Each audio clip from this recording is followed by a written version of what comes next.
Hello and welcome to this tutorial on Struts 2. What have we learned so far? We've learned about the value stack and how we can transfer data from an action class to the JSP. We have learned how the action object gets stored on the value stack and how the value stack behaves as a virtual object that exposes all the member variables of the action object. And we've also learned how the struts tags accesses those member variables, and that's the way it can display those member variables in the JSP. So what we're going to learn in this session is the data transfer between the input request and the action class. We want to understand how the input parameters work. So how can a client pass input parameters into the action class? And that's going to be the focus in this tutorial.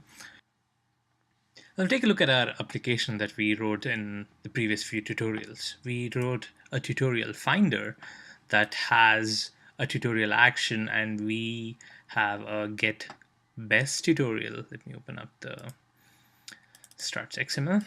So we have a get tutorial that gives us the best tutorial, and we call a business service over here, get best tutorial site, and then that business service is actually returning a hard-coded string in this scenario, which is Java brains.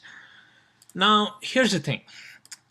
No matter who makes this request, we get a standard response, right? We get the same business service that gets executed. It does not really take any parameters. It just returns a standard response. So this response is fine for somebody who is a Java programmer, but let's say a .NET programmer or a Ruby programmer comes and accesses this website. We are still going to return Java brains, and that's of no help to them. They want to see what is the best tutorial website for their area of expertise, their language that they're interested in. So how do we accept an input parameter and have a different response based on the input parameter? How would it work in the case of servlets? We have get request and post request, right? We have parameters for the get request and parameters for the post request.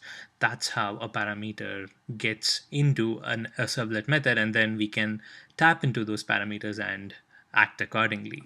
Now, how would we do that in the case of an action?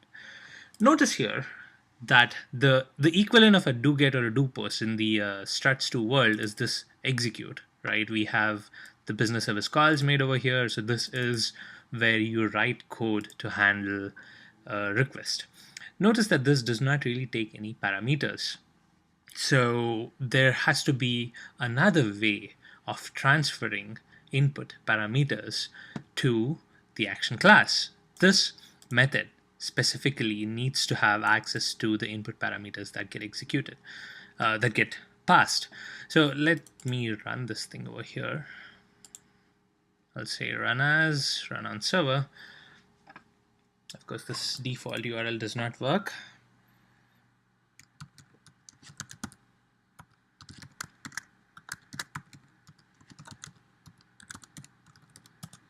Okay, so this is the URL that we have mapped, and then we get a standard response. What I want to do is have a parameter, so I can have a language equals Java, and then it returns me a Java tutorial website, and I can have a language equals .NET, and it returns me a .NET tutorial website. So this is the intention. So how do I capture this value inside this execute method? That's the question. So the way we can do that in struts is to again expose a member variable of the action and expose getters and setters for that. So let's say you want a parameter called lang. I can have a member variable for this action that accepts that input value. So I will have a private string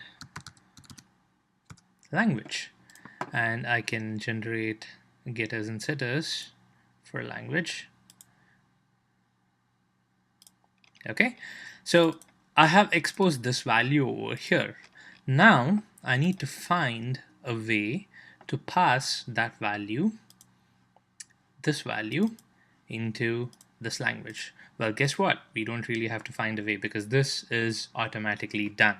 We'll just see how it works and then we'll get back to how, who and what and when that's happening.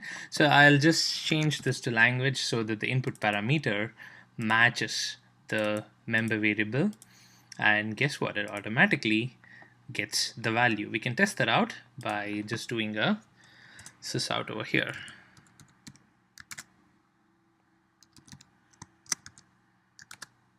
Get language, and that should get printed. Let's save this, let this do a redeploy, and now let me access this again. Guess what? .NET is printed. So this parameter that I'm passing over here is actually accessible in the action class just by having a member variable in the action class of that same name. Now, how does this work? Well, the secret is actually in one component that we saw, but we really didn't worry too much about. Let me go back to the high-level picture of our Struts 2 application. Okay, so this is the picture of a Struts 2 application we saw in our initial tutorial. That was like the second tutorial.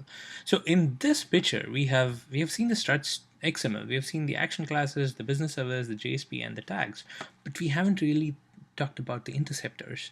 So the interceptors is what is doing this work of transferring the input parameters to the action member variables.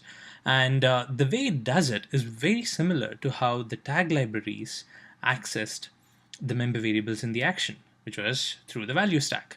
So if you recollect, the action instance with the member variables are saved on the value stack for every request, and the action does its processing and it stores the member variables over here, the output over here, and then the JSP would access those member variables by referring to the value stack directly. We learned this in our previous tutorial, and this is how data transfers from the action to the JSP. The input parameter transfer is also in a very similar fashion. So what's happening is the interceptor does the same thing, but then it does that before the action processing is started. So what happens is whenever there is a new request, again, as usual, the action instance is saved with the member variables. There might not be any value in the output member variables, but we do have some input member variables also that needs to be filled, like the language in our example. So the language will also be a member variable over here.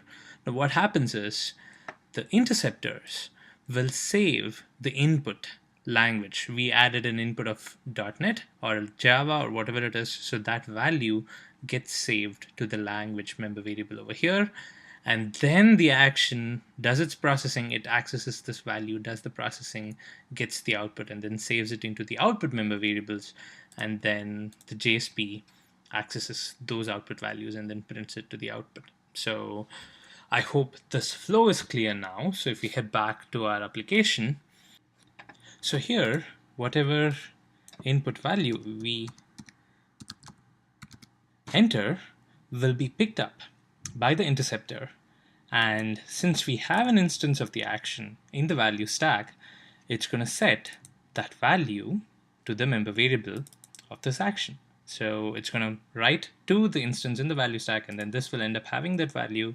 So by the time the execute method is run, this value will be there in the language member variable, and that's how this gets printed. So whatever value you enter here is going to be available to the action class. So now that we have this value, it's easy to pass this along to the business service. So if you want to have a business service that expects an input value over here, so let's say I have a string language, so I can have if language dot equals of, let's say, Java, then we return Java brains, and else we return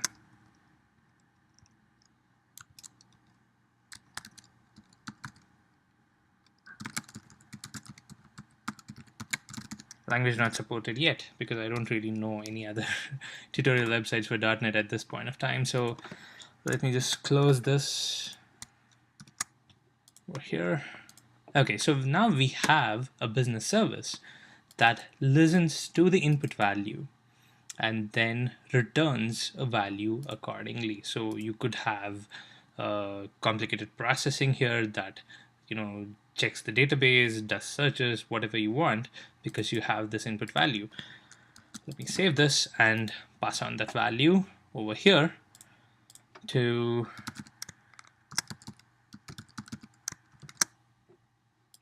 this one. We don't need this out. So I'll save this one as well and let it reapply. Now if I pass in Java, oops, yeah, here you go. It returns Java brains, but then if I pass in any other language, it returns language not supported yet. So this is a very primitive way of getting the input parameters, but then I hope the flow makes sense. It's the interceptor that's actually saving this value. We don't know what interceptor yet. There are multiple interceptors. We're going to come to that in a different tutorial.